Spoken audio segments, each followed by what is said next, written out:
We are in the process of creating a whole new generation of vehicles.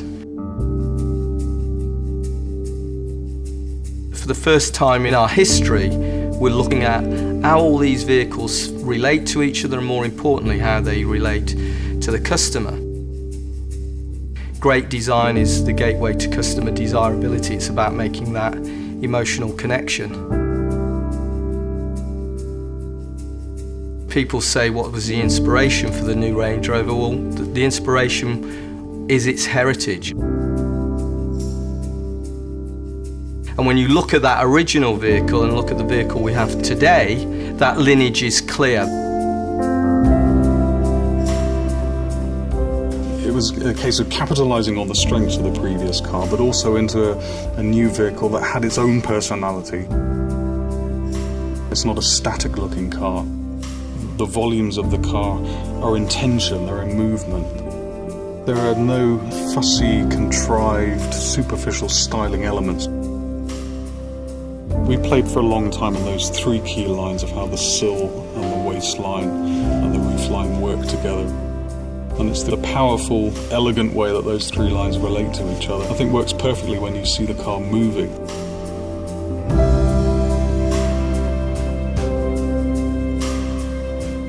When you go to the interior, you open the door and you look into it. It is unmistakably a Range Rover.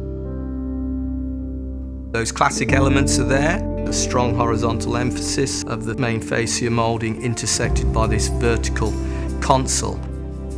There's far less switches than the current vehicle. You soon start to see that this is a true luxury experience. The new Range Rover's leather is sourced from a company called Bridge of Wear in Scotland.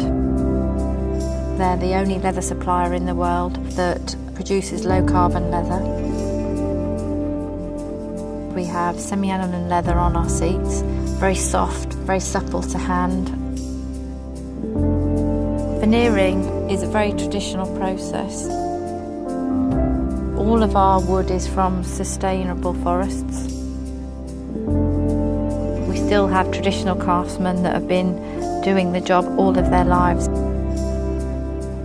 But we're using that now in combination with new processes.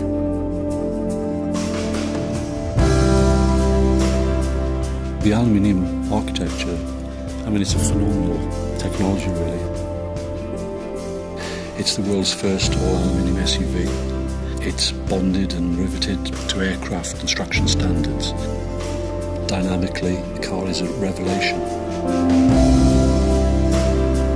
Losing hundreds of kilos of weight out of a car has so many benefits. I mean, not only in its carbon footprint, its ecological identity, but also its performance and its handling. The fact that it makes the car a whole lot more agile, more manoeuvrable, more capable. There's less mass to haul uphill. There are benefits from almost every aspect of the design.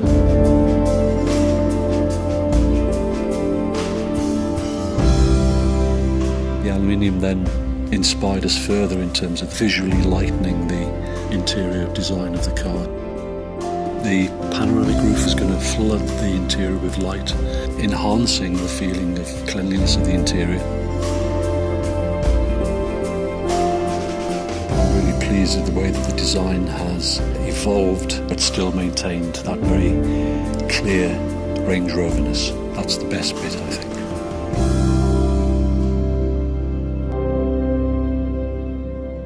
Iconic is a word I think that's used too liberally. But Range Rover is worthy of iconic status. The best has just got better.